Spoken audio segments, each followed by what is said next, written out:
नमस्कार मित्रांनो, या व्हिडिओमध्ये आपण इयत्ता 8वी गणित प्रकरण 5वे विस्तार सूत्रे यामधील सराव संच 5.1 मधील उदाहरणे अभ्यासणार आहोत। प्रश्न पहिला, विस्तार करा।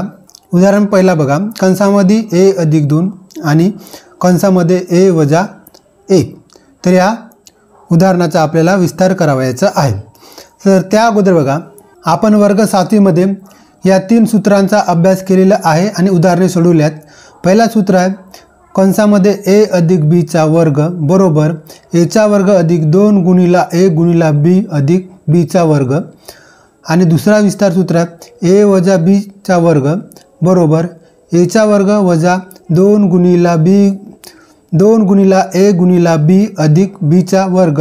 आणि तिसरा विस्तार सूत्र आहे कंसामध्ये a अधिक b आणि कंसामध्ये a वजा b बरोबर a चा वर्ग वजा b चा वर्ग। तर वर्ग 7वी मध्ये आपण या 3 विस्तार सूत्रांचा अभ्यास केलेले होतं।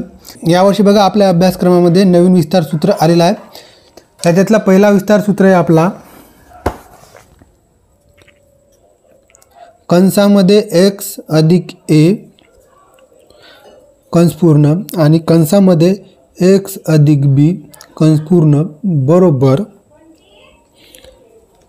x चा वर्ग अधिक कंसामध्ये a अधिक b गुणिला x अधिक a गुणिला b।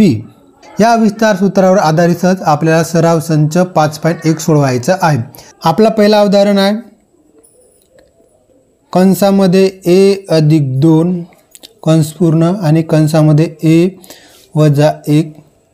हा उदाहरण सोडवण्याकरता आपल्याला या सूत्राचा वापर करायचा आहे x अधिक a आणि कंसामध्ये x अधिक b बरोबर यामध्ये x हा पहिले पद आहे तर पहिल्या पदाचा वर्ग म्हणजे x चा वर्ग अधिक दुसऱ्या पदांची बेरीज म्हणजे a अधिक b आणि गुणिला पहिले पद x त्यानंतर अधिक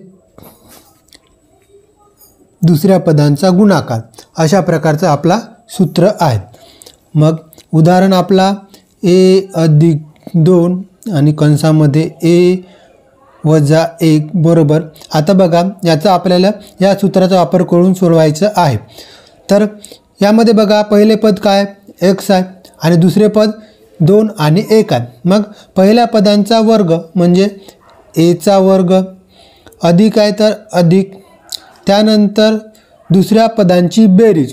तर दुसऱ्या पदांची बेरीज करतील बघा, दुसरे पद आपला इथं आहे 2 त्यानंतर इथं बेरीज करायची आहे परंतु इथं दुसरे पद आपला आहे ऋण त्यामुळे -1 त्यानंतर गुणिला पहिले पद आपला a आहे म्हणून a अधिक दुसऱ्या पदांचा गुणाकार। तर दुसरे पद कोणते आपले 2 गुणिला -1 यांचा गुणाकार। तर अशा प्रकारे बघा आपण मांडणी झालेल्या सूत्रानुसार आता हे सोडवून घ्यायचे आहे। तर बघा अगोदर आपण a चा वर्ग लिहून घेऊ त्यानंतर 2 वजा 1 म्हणजे 2 मधून 1 गेलं राहिला किती 1 त्यानंतर हा a तर 1 गुणिला a एच राहील आपण 1 a लिहितो का नाही त्यामुळे ते येईल a अधिक 2 गुणिला 1 2 गुणिला 1 किती होते 2 परंतु बघा इथं अधिक येणार का नाही कारण 2 गुणिला 1 2 होतात परंतु इथं चिन्ह समान आहेत का नाही। तर बघा दोन संख्यांचा गुणाकार करताना जर त्यांचे चिन्ह समान असतील तर उत्तर धन येतो आणि चिन्ह समान नसतील तर उत्तर ऋण येतो। मग यांचा जर आपण गुणाकार केलं तर इथं चिन्ह समान आहेत का नाहीत, ही धनसंख्या ही ऋण संख्या आहे म्हणून आपला उत्तर येईल ऋण 2। म्हणून फायनल आन्सर आपला होईल a चा वर्ग अधिक a वजा 2। अशा प्रकारचं आपलं उत्तर होईल। दुसरं उदाहरण आहे बघा कंसामध्ये m-4 आणि कंसामध्ये m अधिक 6।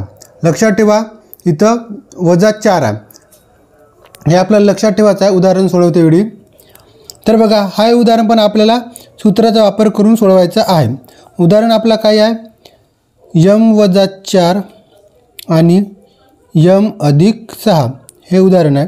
सूत्र काय आपला सूत्र आहे एक कंसामध्ये x अधिक a आणि कंसामध्ये x अधिक b बरोबर x वर्ग अधिक a अधिक b गुणिला पहिले पद अधिक दुसऱ्या पदांचा गुणाकार। या प्रकारे आपल्याला सोडून घ्यावायचे आहे। मग यामध्ये बघा पहिले पद काय आहे, तर पहिले पद आहे m आणि दुसरे पद काय, तर दुसरे पद आहे ऋण 4 आणि धन 6 हे दुसरे पद आहे। तर अगोदर पहिल्या पदाचा वर्ग म्हणजे m चा वर्ग अधिक आहे तर अधिक घेऊ। त्यानंतर बघा पहिल्या पदांची बेरीज, पहिले पद आहे ऋण 4 अधिक 6 त्यानंतर x मग इथे येईल आपला m पहिले पद अधिक दुसऱ्या पदांचा गुणाकार, दुसरे पद आपला काय आहे ऋण 4 गुणिला 6। त्यानंतर आता आपल्याचं कॅल्क्युलेशन करून घेऊ म्हणजे m चा वर्ग अधिक बघा ऋण 4 आणि 6।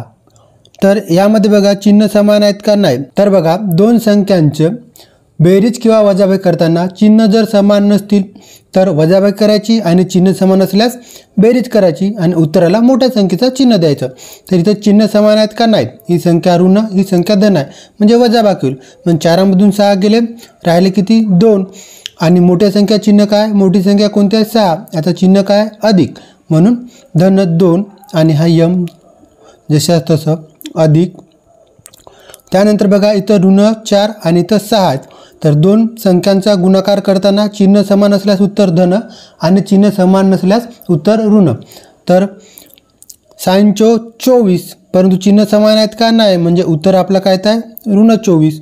मग उत्तर होईल आपला m चा वर्ग अधिक 2m वजा 24। अशा प्रकारे आपला उत्तर होईल। नंतरचं तिसरं उदाहरण आहे आपलं कंसामध्ये p अधिक 8 आणि p वजा 3, इथे पण 3 वजा दिलेला आहे, त्यामुळे बघा आपल्याला सूत्र वापर करतेवेळी बरोबर लिहावायचं आहे। सूत्र काय आहे आपला x अधिक a आणि x अधिक b बरोबर पहिले पद x चा वर्ग अधिक दुसऱ्या पदांची बेरीज म्हणजे a अधिक b ची बेरीज गुणिला पहिले पद अधिक दुसऱ्या पदांचा गुणाकार म्हणजे a आणि b चा गुणाकार करायचा आहे। तर आपला उदाहरण काय आहे p अधिक 8 आणि p वजा 3। या उदाहरणात पहिले पद आपला काय आहे p आणि दुसरे पद 8 आणि ऋण 3। मग सूत्रात वापर केल्यास x च्या ठिकाणी काय आपला p म्हणजे p चा वर्ग अधिक दुसऱ्या पदांची बेरीज, दुसरे पद आपले काय आहे 8 अधिक ऋण 3।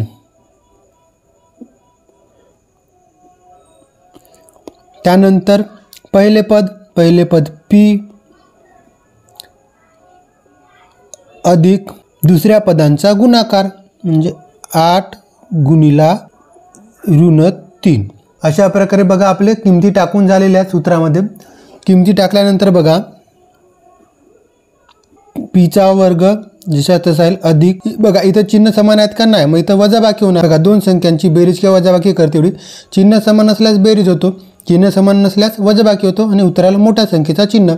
तर यामध्ये बघा 8 मधून 3 वजा होतील कारण चिन्ह समान आहेत का नाही, 8 धन आहे तर 3 ऋण आहे, त्यामुळे 8तून 3 गेले किती राहतात 5।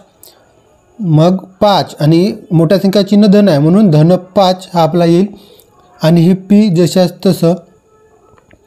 नंतर बघा अधिक 8 गुणिला ऋण 3, 8 त्रिक 24, 8 त्रिक 24 पण दोन संख्यांचा गुणाकार करतेवेळी चिन्ह समान असल्यास उत्तर धन, चिन्ह समान नसल्यास उत्तर ऋण। मग इथं चिन्ह समान का दोन्ही संख्यांचं नाही, त्यामुळे उत्तर आपला येईल ऋण 24। मग फायनल आन्सर आपला काय होईल p चा वर्ग अधिक 5p वजा 24। अशा प्रकारे आपला उत्तर होईल। नंतर आपला चौथा उदाहरण आहे कंसामध्ये 13 अधिक x आणि 13 वजा x। यामध्ये बघा अगोदरचे जे उदाहरण होते त्या पहिल्या पदाच्या ठिकाणी एखादे इंग्लिश अक्षर होतं आणि दुसरे पद संख्या होती, परंतु या उदाहरणामध्ये बघा पहिले पद आपली संख्या आहे तर दुसरे पद काय अक्षर आहे। मग हे उदाहरण कसे सोडवायचे तर यामध्ये पण बघा सर्वप्रथम आपण सूत्र लिहून घेऊ। सूत्र आपलं काय आहे x अधिक a आणि x अधिक b बरोबर पहिल्या पदाचा वर्ग म्हणजे x चा वर्ग अधिक दुसऱ्या पदांची बेरीज गुणिला पहिले पद अधिक दुसऱ्या पदांचा गुणाकार हा आपला सूत्र आहे। तर सेम त्याच प्रकारे आपल्याला बघायचं टाकून घ्यायचे आहे। आपला उदाहरण आहे 13 अधिक x आणि 13 वजा x। आता या सूत्रामध्ये दिलेल्या सूत्रानुसार आपल्याला इथं किमती टाकून घ्यायच्या आहेत। पहिले पद काय आपला 13, मग 13चा वर्ग अधिक दुसऱ्या पदांची बेरीज, मग दुसरे पद आपले काय आहे दुसरे पद आहे x आणि ऋण x, मग काय होणार x वजा x, x वजा x काऊन तर बघा x अधिक आपण ऋण x लिहिलं ते तर ऋणच येणार म्हणजे x वजा x आणि गुणिला 13, 13 काऊन तर पहिले पद आपले 13 आहे 13 अधिक दुसऱ्या पदांचा गुणाकार, दुसरे पद कोणते आपले x गुणिला ऋण x यांचा गुणाकार होईल। आता बघा कॅल्क्युलेशन करतील बघा 13चा वर्ग, 13चा वर्ग किती तर 13चा वर्ग आहे 169 अधिक x वजा x, x मधून x गेले राहिले किती 0 गुणिला हे आपले 13 पहिले पद अधिक x गुणिला x, x गुणिला x x square होईल, परंतु बघा इथं चिन्ह समान आहेत का नाही, हा x धन आहे तर हा x ऋण आहे म्हणून x स्क्वेअर काय येईल आपला ऋण येईल ऋण x स्क्वेअर। मग बघा 169 त्यानंतर 0 गुणिला 13 म्हणजे 0 होतात, 0 होतात त्यामुळे बघा इथं आपल्याला 0 लिहायची गरज आहे का नाही, आवश्यकता नाही। जर आपल्याला समजण्यासाठी आपण लिहू शकतो अधिक 0 आणि इकडे बघा प्लस मायनस म्हणजे धन ऋण तर ऋण x स्क्वेअर, उत्तर होईल आपला 169 वजा x चा वर्ग, हा आपला शेवट उत्तर होईल। नंतरचे उदाहरण आहे आपले 3x अधिक 4y आणि 3x अधिक 5y। तर यामध्ये बघा पहिले पद आहे आपले 3x आणि दुसरे पद आहे 4y आणि 5y। इथं बघा कुठल्या तर इथं बघा वजा चिन्ह नाही त्यामुळे बघा इथे कॅल्क्युलेशन करायला आपल्याला सोपं जाईल। पहिले आपण सूत्र लिहून घेऊ। सूत्र आपलं काय आहे x अधिक 1 आणि x अधिक b। बघा सूत्र आपलं आहे मग पहिल्या पदाचा वर्ग अधिक दुसऱ्या पदांची बेरीज गुणिला पहिले पद अधिक दुसऱ्या पदांचा गुणाकार। मग या उदाहरणामध्ये आपले पहिले पद काय आहे तर पहिले पद आहे 3x आणि दुसरे पद काय आहे तर दुसरे पद आहे आपले 5y आणि 4y। मग पहिल्या पदाचा वर्ग, मग पहिला पद आपण काय म्हटलं 3x तर 3x चा वर्ग अधिक अधिक दुसऱ्या पदांची बेरीज 4y अधिक 5y गुणिला पहिले पद म्हणजे 3x अधिक दुसऱ्या पदांचा गुणाकार, दुसरे पद काय आपला 4y गुणिला 5y आहे ना यांचा गुणाकार। तर आता किमती भरून झाले, कॅल्क्युलेशन करून घेऊ। तर बघा 3x चा वर्ग मग 3 चा गुणाकार तर बघा 3 गुणिला 3 मग 3 3 9 मग 9x चा वर्ग अधिक आहे तर अधिक 4y अधिक 5y, 4y अधिक 5y किती होतं तर 4y अधिक 5 होतं 9y, 9y गुणिला 3x गुणिला 3x अधिक 4y गुणिला 5y, 4y गुणिला 5y किती होईल तर बघा 4 पंचे 20 आणि y गुणिला y तर वायचा वर्ग अशा प्रकारे येईल. यामध्ये कुठल्या प्रकारचं वजा चिन्ह नाही, त्यामुळे बघा आपण सर्व ठिकाणी प्लस, सर्व ठिकाणी अधिकचा चिन्ह येईल. त्यानंतर पुन्हा यांचं कॅल्क्युलेशन होईल. 9x वर्ग अधिक, बघा इथं 9y आहे गुणिला 3x आहे, मग 9 त्रिक 27, त्यानंतर आहे x आणि y अधिक 20 वायचा वर्ग. अशा प्रकारे बघा आपलं उत्तर मिळेल. उदाहरण 6 9x वजा 5t आणि 9x अधिक 3t. या उदाहरणामध्ये पहिले पद आहे आपले 9x आणि दुसरे पद आहे वजा 5t आणि अधिक 3t. तर यामध्ये पण आपल्याला या सूत्राचा वापर करता येईल. x अधिक a आणि x अधिक b बरोबर पहिल्या पदाचा वर्ग अधिक दुसऱ्या पदांची बेरीज गुणिला पहिले पद अधिक दुसऱ्या पदांचा गुणाकार. या सूत्राचा वापर करून मग आपला उदाहरण आहे 9x वजा 5t आणि 9x अधिक 3t. पहिले पद आहे आपले 9x, मग 9xचा वर्ग, त्यानंतर दुसऱ्या पदांची बेरीज, दुसरे पद काय वजा 5t अधिक 3t, त्यानंतर पहिले पद म्हणजे 9x अधिक दुसऱ्या पदांचा गुणाकार. दुसरे पद आपले काय आहे वजा 5t गुणिला 3t. सूत्रामध्ये किमती भरून झालेल्या आहेत. त्यानंतर आता याचं कॅल्क्युलेशन करायचं. तर बघा 9 गुणिला 9, 9चा स्क्वेअर म्हणजे 9 गुणिला 9, 9 9 81 xचा स्क्वेअर.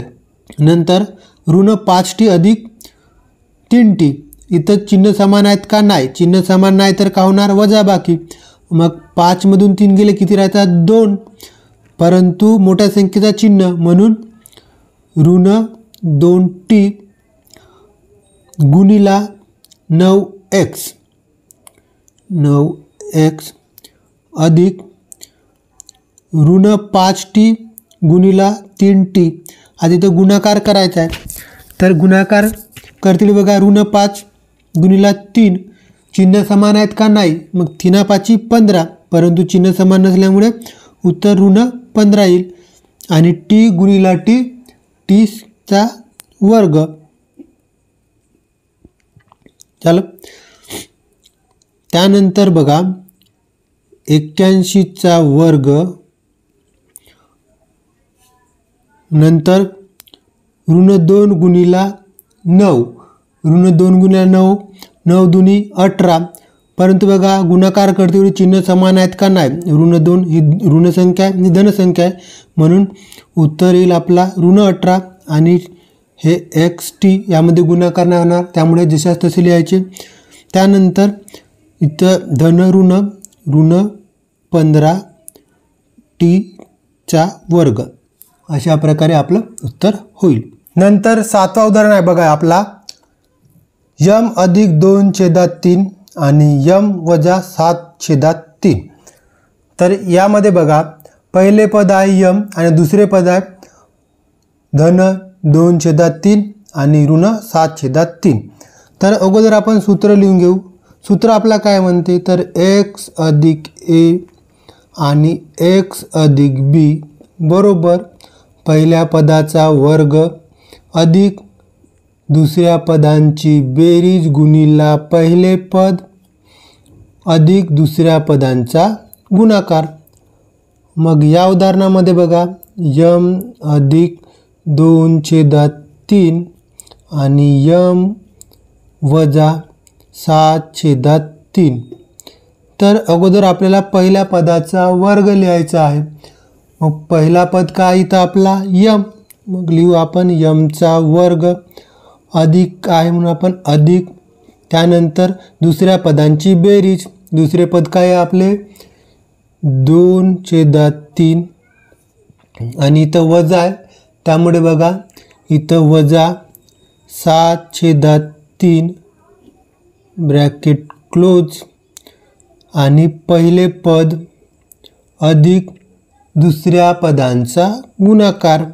दुसऱ्या पदांचा गुणाकार करते एवढी मग 2/3 2/3 बघा दुसरे पद आपल्या 2/3 गुणिला ऋण 7/3 तर आपले किमती भरून झालेल्या आहेत. आता बघा कॅल्क्युलेशन करू. पहिला आपला m² लिहून घेऊ. त्यानंतर 2/3 वजा 7/3. तर यामध्ये बघा छेद समान आहे. छेद समान असल्यास इथं अंशांची बेरीज किंवा वजाबाकी होणार. तर इथं वजा चिन्ह आहे त्यामुळे वजाबाकी होणार. अंशांची वजाबाकी केल्यास काय येईल? 7 मधून 2 गेले किती राहिले? 5. परंतु मोठ्या संख्या चिन्ह म्हणजे ऋण 5 म्हणून ऋण 5/3 आणि गुणिला m म्हणजे पहिले पद. त्यानंतर बघा अधिक 2/3 गुणिला ऋण 7/3. तर यामध्ये पण बघा छेद समान आहे त्यामुळे अंशांचा गुणाकार होईल. अंशांचा गुणाकार केलं तर 7×1 7 आणि 7×2 14 आले. परंतु दोन संख्यांचा गुणाकार करते वेळी चिन्ह समान आहेत का? नाही. ही ऋण संख्या ही धन संख्या. मग चिन्ह समान नसल्यास उत्तर काय येते? ऋण. अंशांचा गुणाकार करायचा आणि छेदाचा पण गुणाकार. मग 3×3 होईल. मग फायनल आन्सर आपला येईल m² वजा 5/3m वजा 14/9. तरचं उदाहरण बघा आपला x अधिक 1/x आणि x वजा 1/x. सूत्र आपला काय आहे? x अधिक a आणि x अधिक b बरोबर x² अधिक दुसऱ्या पदांची बेरीज गुणिला पहिले पद अधिक दुसऱ्या पदांचे गुणाकार. मग या उदाहरणामध्ये बघा पहिले पद आहे आपले x आणि दुसरे पद आहे धन 1/x आणि ऋण 1/x. हे आपले दुसरे पद आहे. मग पहिल्या पदाचा वर्ग. तर पहिल्या पदाचा वर्ग आपण लिहून घेऊ x² अधिक दुसऱ्या पदांची बेरीज. तर दुसरे पद काय आपले धन 1x मग 1/x.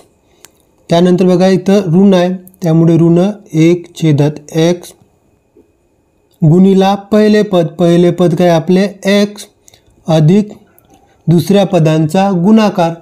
मग दुसरे पद इथं काय आपले 1/x गुणिला ऋण 1/x ब्रॅकेट बंद. सूत्रानुसार किमती भरून झाल्यात. आता कॅल्क्युलेशन करू. x² अधिक बघा 1/x वजा 1/x. 1/x मधून बघा 1/x मधून 1/x वजा केलं तर काय राहील? 0 गुणिला x आहे म्हणून x अधिक आहे तर अधिक. तर बघा अंशांचा गुणाकार आणि छेदांचा गुणाकार होईल. तर अंश काय 1 मग 1 गुणिला 1 आणि x गुणिला x². परंतु x गुणिला ऋण 1 आहे त्यामुळे ऋण येईल. मग शेवट उत्तर येईल आपला x². त्यानंतर 0 गुणिला x 0 होईल आणि धन आणि ऋण त्यामुळे ऋण 1/x². अशा प्रकारे उत्तर मिळेल. नंतर उदाहरण 9 शेवटचं उदाहरण आहे 1/y अधिक 4 आणि 1/y वजा 9. तर सूत्र काय आहे आपलं? सूत्र आहे x अधिक a आणि x अधिक b बरोबर पहिल्या पदाचा वर्ग अधिक दुसऱ्या पदांची बेरीज गुणिला पहिले पद अधिक दुसऱ्या पदांचा गुणाकार. मग आपल्या उदाहरणामध्ये ह्या किमती या सूत्रामध्ये आपल्याला उदाहरणातील किमती टाकून घ्यायच्या आहेत. उदाहरण आपलं आहे 1/y अधिक 4 आणि 1/y वजा 9। मग यामध्ये बघा पहिले पद काय आपले, पहिले पद आहे 1/y, पहिले पद आहे आपले 1/y, म्हणून आपण लिहून घेऊ 1/y चा वर्ग, सूत्रानुसार किमती भरून घेऊ, अधिक दुसऱ्या पदांची बेरीज, दुसरे पद काय आपले 4 वजा 9, त्यामुळे इथे येतील वजा 9 गुणिला पहिले पद, गुणिला पहिले पद काय आपले 1/y अधिक दुसऱ्या पदांचा गुणाकार, दुसरे पद काय आपले 4 गुणिला ऋण 9। सूत्रानुसार किमती भरून झाल्यात। आता कॅल्क्युलेशन करून घेऊ। 1/y चा वर्ग, तर बघा इथं चिन्ह समान आहेत का नाही, ही संख्या धन आहे तर ही ऋण आहे, मग चिन्ह समान नसल्यास वजाबाकी होते आणि उत्तराला मोठ्या संख्येचा चिन्ह। 9 मधून 4 गेले, राहिले किती 5, पण उत्तराला मोठ्या संख्येचा चिन्ह म्हणून ऋण 5 गुणिला 1/y, त्यानंतर अधिक 4 गुणिला ऋण 9। बघा इथं चिन्ह समान आहेत का नाही, ही धनसंख्या ही ऋण संख्या, मग गुणाकार करतेवेळी दोन्ही संख्याचे चिन्ह समान नाही तर उत्तर काय येते ऋण संख्या, त्यामुळे 4 गुणिला 9, 9 चोक 36, परंतु चिन्ह समान आहेत का नाही, मग उत्तर ऋण येईल म्हणजे ऋण 36। नंतर काय येईल बघा, मग 1/y चा वर्ग, नंतर यांचं कॅल्क्युलेशन केल्यास ऋण 5 गुणिला 1, 5 1 5, ऋण 5/y आणि ऋण 36। परंतु बघा इथं 1चा वर्ग, 1चा वर्ग किती आहे, 1चा वर्ग 1 येतो, म्हणून 1चा वर्ग 1 आणि yचा वर्ग yचा वर्गच राहील, वजा 5y वजा 36, अशा प्रकारे आपलं शेवटचं उत्तर येईल। तर हा व्हिडिओ तुम्हाला आवडला असल्यास व्हिडिओला लाईक करा, व्हिडिओ तुमच्या मित्रांना पण शेअर करा, जेणेकरून त्यांना पण मदत होईल, आणि असेच नवनवीन व्हिडिओ करता चॅनलवर नसल्यास चॅनलला सबस्क्राईब करायला विसरू नका।